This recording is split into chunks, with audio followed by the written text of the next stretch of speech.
తెలుగు రాజ్యం స్వాగతం. నేను మీ సంధ్య. పశ్చిమ బెంగాల్లో రిజల్ట్ ఏ రకంగా వచ్చింది? 3 పర్యాయాలు మమతా బెనర్జీ ఏలిన ఆ కంచుకోటను బీజేపీ బదులు కొట్టడం మనకు తెలిసిన విషయం. ఈ నేపథ్యంలో టీఎంసీలో అసమ్మతి రాగము, 61 మంది ఎమ్మెల్యేలు, 21 మంది ఎంపీలు జంప్ అయ్యేందుకు సిద్ధంగా ఉన్నారన్న ఆ విషయము ఇండియా కూటమితో ఇప్పుడు మమతా బెనర్జీ మంతనాలు జరపడం, సోనియా గాంధీతో అత్యవసర భేటీ, ఏం జరుగుతోంది తెలుసుకునే ప్రయత్నం చేద్దాం.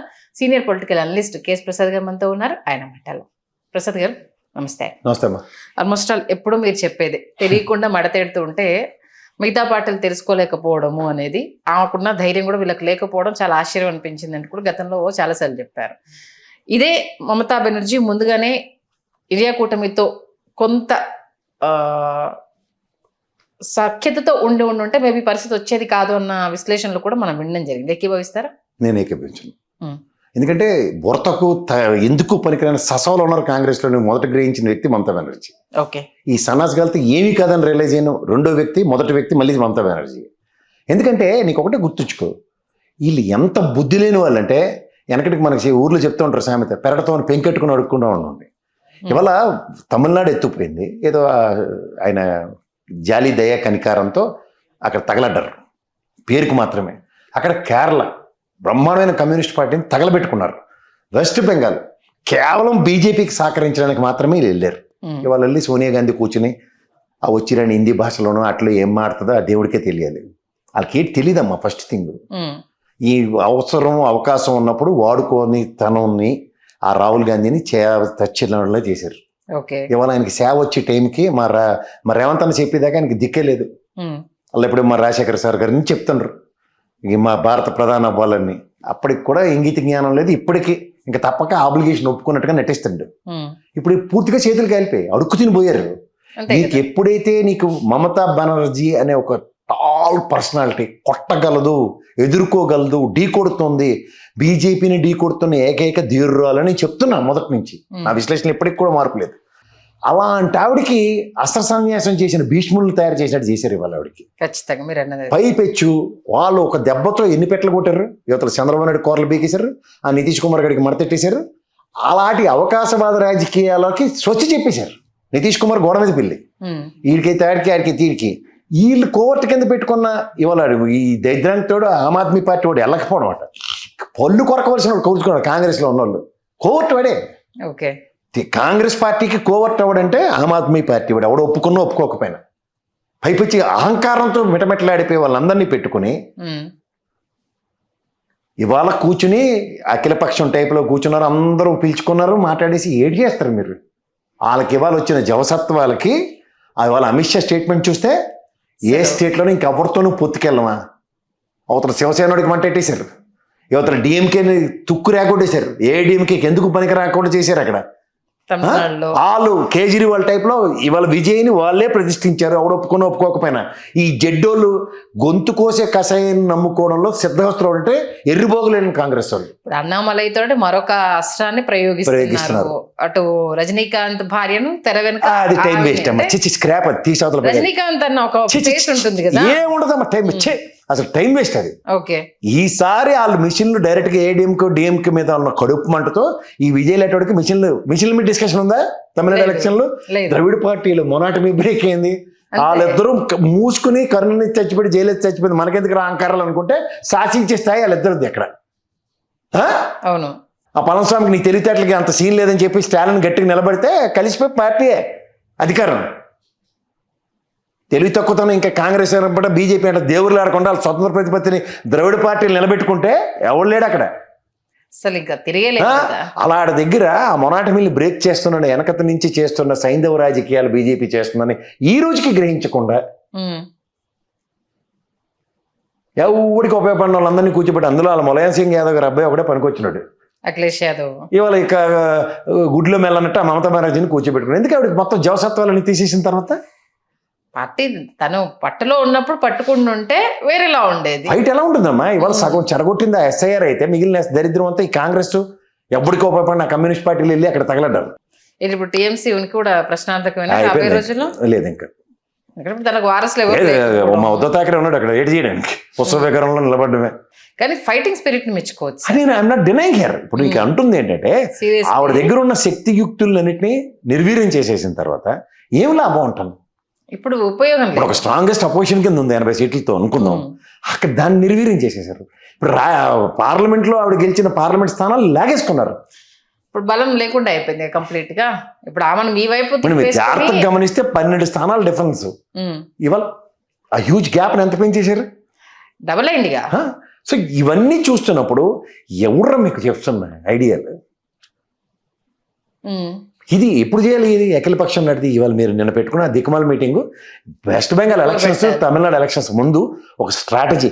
వీళ్ళందరి దగ్గర ముష్టి ఎత్తుకుని నువ్వు ఇస్తావా అవకాశం, నువ్వు ఇస్తావా అని దేవుళ్ళాడి నా కాంగ్రెస్ ఓడంటారు. నాకు అర్థం కాదు. ఒక స్టేట్ 5 స్టేట్లు ఎలక్షన్ పెడితే ఒక స్టేట్ ముష్టి వేస్తారు బీజేపీ అని తెలిసిపోయింది రాహుల్ గాంధీకి. ఆ ముష్టి ఈసారి కేరళ వేస్తారని తెలుసుకుని ఇదే నా మిత్రుడు నాతో ఉన్న ఐఎన్డీఏ కూటమి వాడు ఆ స్టేట్ వద్ద ఇంకో స్టేట్ అడుక్కోవడం రాని కాంగ్రెస్ వాడు. నువ్వు గమనించవా ఇది? ఇవాళ నీకు ఒక దెబ్బకి ఎన్ని పెట్లు పడ్డాయి? అవతల వెస్ట్ బెంగాల్ ఎత్తుకుపోయింది, యువతల బీహార్ ఎత్తుకుపోయింది, యువతల ఆంధ్రప్రదేశ్ కూడా బిక్కుబిక్కులాడే పరిస్థితి వచ్చింది. ఎందుకు? అవసరం లేదు నువ్వు ఇప్పుడు సపోర్ట్ ఏముంది ఇంకా అక్కడ డబ్బులు వచ్చిన తర్వాత మీతో ఏం పని? ఇంకా వెస్ట్ బెంగాల్ నుంచి ఇప్పుడు 16 మంది 20 మంది ఏమో లైన్ లో ఉన్నారు. 20 మంది అయిపోయింది. ఇంకా నీతో ఇంకేం సపోర్ట్? ఇంకా రేపు నువ్వేం తల పొగిరిసినా ఇంకా అవసరం లేదే, నీతో మాకు దోస్తాను అవసరం లేదు, మాకు రావాల్సిన సపోర్ట్ మాకు వచ్చేసింది, నువ్వు దేహి అనుకుంటూ రావాల్సిన తప్పితే నేను నీ దగ్గర రావాల్సిన అవసరమే లేదు. ఇంకేముంది? ఇంకా పట్టు కోల్పోతున్నట్టే కదా. ఓవరాల్గా ఈ సినారియోలో ఇవాళ దేశ రాజకీయ ముఖ చిత్రాన్ని మార్చే నేపథ్యం ఎవరి దగ్గర లేదు. ఇంతో నేపథ్యంలో మమతా బెనర్జీని కూడా చేజేట్లరా నిర్వీర్యం చేశారు. ఇంకా మిగిలింది ఏముంది? ఒకప్పుడు శివసేన పార్టీయో ఇలాంటి ఒక స్ట్రాంగెస్ట్గా ములాయం సింగ్ యాదవ్ గారి పార్టీ, లేదంటే అక్కడ వెస్ట్ బెంగాల్లో తృణమూల్ కాంగ్రెస్, ఇక్కడ స్టాలిన్ గారు, లేకపోతే ఏఐడిఎంకే ఇలాంటివన్నీ మాట్లాడే వాళ్ళం. ఏం మాట్లాడుతుంది ఇప్పుడు ఎవడన్నా? అప్పట్లో కేసీఆర్ వేసిన అడుగు అంత స్ట్రాంగ్ వేయలేదా సార్? వీళ్ళందరినీ కొంత బీఆర్ఎస్ చేసిన తర్వాత తప్పు అని ఆయన అనలేము. ఎందుకు అనలేమంటే ఒక ప్రయత్నం ఉన్నది ఎక్కడో దగ్గర మొదలకపోతే ఎవడు సహకరించారు ఆ టైంలో? అప్పుడు నితీష్ కుమార్ అండ్ కేజ్రీవాల్ గారు ఇద్దరే మడతెట్టారు ఆయనకి. వాళ్ళిద్దరు కదా జుట్లు బీక్కుని చచ్చారు అక్కడ ఆ స్టేజ్ మీద. అవును, నితీష్ కుమార్ ఆ తల తోక ఉండదు ఎప్పుడు, అలాగే పోయాడు అక్కడ. ఇప్పుడు కనుక ఆ సపోర్ట్ కి వీళ్ళందరూ ఇది చేసి ఉంటే మేబీ బీజేపీకి ఇప్పుడు ఇంత ఇది ఉండకపోయేది కదా. నీకు ఒక స్ట్రాంగెస్ట్ పీపుల్ లైక్ కేసీఆర్ గారు కానీ, లేకపోతే మమతా బెనర్జీ గారు కానీ, లేకపోతే స్టాలిన్ లాంటి వాళ్ళు ఆ కాంగ్రెస్ లో ఉన్న దమ్మిడి పనికిరాని ఒకటి నమ్మరు. వాళ్ళు వేస్ట్ క్యాండిడేట్లు, స్క్రాప్ అది. సో అలాంటప్పుడు ఏం చేయాలంటే నువ్వు నీడ్ టు బి ఒకడిని, నువ్వు ఒక కోదండరామ లాంటి వాళ్ళు ప్రతిష్ఠించుకోగలిగావు. నువ్వు ఓకే కన్వీనర్ టైప్ లో ఒకటి కావాలి. కన్వీనర్ రెడీ లేడు. ఎవరికి వాళ్ళు వాళ్ళ సీట్ల కోసం వాళ్ళ పట్టుదల కోసం నిలుపుకోవడం తప్పితే అంత స్ట్రాంగెస్ట్ గా కమాండ్ చేసేవాడు పొజిషన్ లో ఉండాలి. లేడుగా. ఖర్గే ఉన్నా అఖిలేష్ యాదవ్కి ఇద్దామన్నా పొజిషన్ లేడు. ఇప్పుడు మమతా బెనర్జీకి ఇద్దామన్నా పొజిషన్ లేదు. సో పొజిషన్ పోయేదాకా ఎందుకు చేస్తున్నారు మీరు? ఇదే కన్వీనర్ అయితే ఈ పార్టీలన్నీ ఏకఛత్రాధిపత్యంతో మన మైండ్ టార్గెట్ బీజేపీని పోరాడడానికి ఓ సత్తు ఉంటది కదా. ఎంపీలు ఎక్కువ మంది ఉండేవాళ్ళు కాబట్టి ఆ ప్రయత్నం నువ్వు జాగ్రత్తగా గమనిస్తే చంద్రబాబు గారు చేశారు. If you really recollect. But అప్పుడు ఆయన ఏం చేశారు? ఆయనతో పార్టీ వాళ్ళందరినీ మటాస్ చేయడానికి అప్పటి నుంచే పన్నాగాలు పనిచేశారు బీజేపీ వాళ్ళు. ఇది రూలింగ్ వీళ్ళ వైపు వెళ్తుంది, రావద్దు అన్నప్పుడు మనం ఏం చేసుకోవాలనేది అప్పటికే ప్లాన్ ఇంప్లిమెంటేషన్ చాప కింద. నువ్వు మాక్సిమం డిస్కషన్ చూడు అక్కడ ఆ ఎస్ఐఆర్ మీద నేను అల్లప్పుడు ఓట్ల మీద నేను చేసినప్పుడు నాకు ఎవరు సహాయం రాలేదని మళ్ళీ దరిద్రమే. ఇప్పుడు ఏంటన్న దాని మీద జరగట్లేదు అసలు. అంచేత నువ్వు ఎప్పుడైనా కూర్చో దద్ది బ్యాచ్లు ముసలోళ్ళకి ఆర్తపల్ని ఇచ్చేపోతే చాలా డేంజర్ ఆ కాంగ్రెస్ వాళ్ళకి. నెక్స్ట్ జనరేషన్ ఏది కనిపించట్లేదు, కనబడదు. నువ్వు మల్లికార్జున ఖర్గే కథలు లేకపోయినా వీల్ చైర్ లో తీసుకొచ్చి కూర్చోపెట్టేసి సోనియా గాంధీని మళ్ళీ అక్కడ నువ్వు తగుదనమ్మా అని పెద్ద మొత్తం ఇదిలో కూర్చోపెడితే పనులు అవ్వవు. Rahul Gandhi has to make his own team. ఓ సచిన్ పైలట్ ని ఎక్కడ చేసుకోవట్లేదు కదా, సమస్య అదే కదా. అలాంటి వాళ్ళని తయారు చేసుకుని కనబడితే కొంచెం అమ్మ ఆలోచన విధానం మారుతుంది. అయితే ఓ దృక్పథం ఇది. ఓ మధ్యప్రదేశ్కి ఇలా చేద్దాం అనుకుంటున్నాం, ఈ నెక్స్ట్ రాజస్థాన్ ఇలా చేద్దాం. ఉన్న వాళ్ళు కూడా యంగ్ జనరేషన్ కూడా వాళ్ళని వాళ్ళు ఇప్పుడు రాఘవ చెడ్డాని తీసుకుందాం సార్. పార్లమెంట్ సెషన్ లో తనకంటూ ఒక పొజిషన్ తాను ఎలా ఇంప్లిమెంట్ చేసుకున్నాడు, ఇప్పుడు వెళ్ళి కూర్చుంటే తన పొజిషన్ ఏంటనేది మనం చూస్తున్నాము. ఉన్న దాంట్లో అలాంటి లీడర్స్ వాళ్ళు ఎక్కడ పబ్లిసిటీ చేసుకోవట్లేదు. మేమున్నాం మా వైపు చూడండి అని ఎవరు అటువైపు అడుగులు కూడా వేయట్లేదు అంటే సార్. క్లియర్ అమ్మా, ఇప్పుడు వీటితో మనోడుతూ ఇది ఉట్టిపోయిన గేదని కేజ్రీవాల్ విషయం అర్థమైపోయింది. ఈ కోర్టు ఆపరేషన్లు అన్ని అన్నప్పుడు డైరెక్ట్ గా ఇండైరెక్ట్ గా తలక రాయబారు, ఎందుకంటే డైరెక్ట్ పోయాడు బీజేపీకి. ఇక్కడ ప్రాబ్లం అదే ప్రాబ్లం, అదే పని. ఆయన మాధవరావు సింధియా కొడుకు అదే పని చేసేది. ఎందుకు ఇది దరిద్రం మాకని. ఓకే, అంత మేనత్గా రాజస్థాన్ ముఖ్యమంత్రి అయినప్పుడు కూడా ఆ మాట వినలేదు ఆవిడ. ఆయన ఏంటి ఇప్పుడు 2029, 28 అంటే ఇప్పుడు జమిలీ వస్తే 2028 అన్ని ఒకటేసారి, రాకపోతే 2029 అటు ఇటు.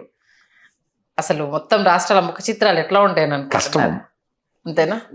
ఎలక్షన్ కమిషన్ వాళ్ళు వ్యవస్థతో గేమ్ చేస్తున్నారు, మనం ఎవరు అర్థం చేసుకోవట్లేదు. ఇప్పుడు వ్యవస్థ వాళ్ళ కబంధాస్తాల్లోకి వెళ్ళిపోయేదాకా జడ్డి వేదల్లో కూర్చున్నారు వీళ్ళు. వెళ్ళిపోయిన తర్వాత తేరుకున్నా కూడా ఉపయోగం. ఇప్పుడు ఇంకేం తేరుకుని ఏం చేస్తావు నువ్వు? కత్తెట్టుకుంటారు ఆడు AK-47 పట్టుకున్నాడు అంటే ఇటు కత్తెట్టుకుని యుద్ధం వెళ్తాడు కాంగ్రెస్ వాడు. ఇప్పుడు ఏమంటారు, ఇంకా టైం ఉంది కదా ఎలక్షన్స్ కి, ఇప్పటి నుంచి ఎందుకు? సింపుల్ లాజిక్ అంతే సార్. అప్పుడు ప్రాణాలు తెగించి ఏదో పాదయాత్ర చేస్తేనే 99 పరువు దెక్కించారు. అప్పుడు అయితే 50 కదా, ముష్టి 50 లోపునే కదా అప్పుడు. సో ఈ పాదయాత్ర సక్సెస్ అన్నప్పుడు మా బట్టి విక్రమార్క లాజిక్ చూడండి, ఇక్కడ రేవంత్ రెడ్డి గారి లాజిక్. 3 ప్రాంతాల నుంచి పాదయాత్రలు స్టార్ట్ అయ్యాయి. INDA కూటమి మొత్తం అన్ని రాష్ట్రాల నుంచి పాదయాత్రలు మొదలెట్టండి. మీరు ఇంట్లో దద్దె భోజనాలు తినుకుని కూర్చోడం కదా దేవ్జిల్లాగా. ఆ గ్యాలెట్ గడికి పేక తాడు కట్టి ఊరంతా దేకరించండి రాజస్థాన్. ఆ దిగ్విజయ్ సింగ్ అని పరుగులెట్టించండి. లేకపోతే అరే చిన్నోడే కదా పెళ్లి చేసుకుని తిరుగుతున్నాడు కదా అంటే గుదిబండల్లో పడి తిన్నారు కదా నిలబట్టిన. ఆ పీజుత్తు జయరాం రమేష్ కర్ణాటక అంతా వీల్ చైర్ వేసి తిప్పండి మొత్తం అంతా. ఉపయోగం ఉంటుందంటారా? అలాంటి వాళ్ళతో చెప్పించినా కూడా కుట్టి చంపేస్తారు దరిద్రమైన అంటున్నా. వాళ్ళ మీద మంటెక్కిపోయి ఉన్న వాళ్ళు ఉన్నారు మాలాంటి వాళ్ళు. ఎందుకంటే ఇప్పటికి కూడా జవసత్వాలు తెచ్చుకోకపోతే ఇంకా ఎప్పటికీ తెచ్చుకోలేరు, అంతే. ఇంకా అయిపోయింది. ఇన్ని 100 ఏళ్ల చరిత్ర ఉన్న కాంగ్రెస్ పార్టీ భూస్థాపితం. ఇంకా ఎంత ఇప్పుడు ఎవరైనా మా తాత మా నాన్నమ్మ ఇలాంటి వాళ్ళు లెగసి, మా నాన్న లెగసి కాపాడుకుందాం అనుకుంటారు. వీళ్ళు ఎంత జడ్డోడమ్మా. ఇవాళ నేను మొగాడిని నేరు రికార్డు బ్రేక్ చేశానంటే వీళ్ళు కూటమిలో పెట్టుకొని బదిలీ చేసుకుంటున్నారు. ఇవాళ ఇది మళ్ళీ నెహ్రూ తర్వాత అన్ని మంచి సంవత్సరాలు PM గా రికార్డు క్రియేట్ చేసిన సెలబ్రేషన్స్ నడుస్తున్నాయి. ఊరుగాలు ఒకటి ఏడుస్తుంటే నువ్వు సూర్యులో సొట్టగాలు ఏడిచినట్టుగా వీళ్ళ బాధ వెళ్ది. సెలబ్రేషన్ అట. గ్యాస్ నూనె లేక సస్తున్నారు జనాలు, వీళ్ళు సెలబ్రేషన్లు. అంటే కాంగ్రెస్ ఉన్న రికార్డ్ ఇప్పుడు బీజేపీ బ్రేక్ చేసింది కదా, వాళ్ళ సంతోషం అది. 6 నెలలు సాగు చేసి మూలన్న ముసలమ్మను పొడిచామన్నట్టు చచ్చిపడి ఉన్న దిగ్విజయ్ సింగ్ లాంటి జయరాం రమేష్ ఓడగొట్టడానికి నాలాంటి తొడకొట్టి గెలిపిస్తారు. ఇంకా కేసీఆర్ అప్పుడు అనవసరంగా వదిలేశారు ఆయన. ఈ దిగ్విజయ్ సింగ్ అని అప్పుడే బట్టలు తీసి రోడ్ల మీద పరిగెట్టించవలసింది. ఆయన చాలా తప్పు చేసాడు. వీడే మెయిన్ కల్పిట్. మీకు సోనియా గాంధీకి చెప్పేసి రావాలి. అయిపోయింది. ఇంకా సోనియా గాంధీ కూడా ఇప్పుడు నెక్స్ట్ జనరేషన్ ఏంటి అనేది కొడుకుకు దిశానిర్ధం చేయకపోయినా రాహుల్ గాంధీ ఆవిడకేటి తెలుసా ఈ దిశానిర్దేశం చేయడానికి? ఆవిడకేటి తెలియదు ఉంది కదా ఇప్పుడు. ఆవిడ ఏమీ లేదు. ఊరికైనా అలా సీతారాం కేసరిని, PV నరసింహారావు గారిని, మన్మోహన్ సింగ్ గారిని ఇలాంటి మానవులు ప్రాణాలు తినేయడం తప్ప, ఆ సీతారాం కేసరి రెడ్డి చెప్పి ఈ చిక్కం కబుర్లు ఎండడం తప్ప ఏటీ లేదు. దేవుళ్ళటి మనుషులు ఇద్దరు మన్మోహన్ సింగ్ గారిని అండ్ PV నరసింహారావు గారికి షాప్ పెట్టిన వాళ్ళు ఉసురులు ఉత్తునే పోవాలి. అంతే కదా, అనుభవిస్తుంది ఇప్పుడు. అది అనుభవించి మనం చూద్దాం. ఇప్పటికైనా తేరుకునే అవకాశం చూస్తుంటే. తేరుకోరు, నువ్వు ఆ భ్రమంలో ఉండకు. వాళ్ళతో కాదు, ఆ దద్దిగాళ్ళందరినీ ఇంట్లో పాయింట్ బ్లాంక్ లో గన్నట్టుకుని పరిగెట్టారు రాహుల్ గాంధీ. ఇక్కడ మరి రేవంత్ రెడ్డి ప్రయత్నం చేస్తున్నాడు. ఆయన ఒక్కడు పాపం, ఆయన అసలు డిఫరెంట్ ఇది ఇస్తున్నాడు అసలు. ఇక్కడ అక్కడ లేకపోయినా ప్రతి నిమిషం ఈయన కంకణం కట్టుకొని ఖచ్చితంగా చేసి చూపిస్తారు. తాడి చెట్టు ఎక్కిన ఏడ్చేయాలి 3 పంతులు తోస్తారు పాప. ఆయన భోజాలు ఎట్టుకుని వెళ్తున్నాడు.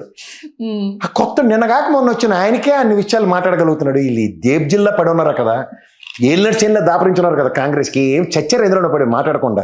ఓకే, మీరు అన్నదాని ప్రకారం అయితే ఇంక ఎంతసేపు మాట్లాడుకున్నా మన కంటసోస్ తప్పితే అక్కడ ఏం రియాక్షన్ వచ్చే అవసరం. వాళ్ళు 5 స్టేట్లు ఎలక్షన్లు పెడతారు, ఒకటి పడేస్తారు. ఇందులో బుడంకాయ స్టేట్ ఏంటి, అక్కడి నుంచి ఏంటి ఉపయోగం లేదు. మా అయితే 1-2 రాజ్యసభ వస్తే అలాంటి తోటి ఇచ్చిస్తే ఒక్కటి గెలిచావు సెలబ్రేట్. దాంట్లో కూడా మళ్ళీ జుట్లు పంచాయితీ ఏ ముసలుడికి ఇవ్వాలని. ఇప్పుడు కర్ణాటకది జరగట్లా. మంచి స్టేషన్ అందించారు. Thank you sir.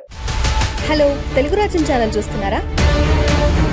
సామాజిక రాజకీయ జీవన చిత్రణే తెలుగు రాజ్యం. అతిశయోక్తులు అసత్యాలు ఉండవు.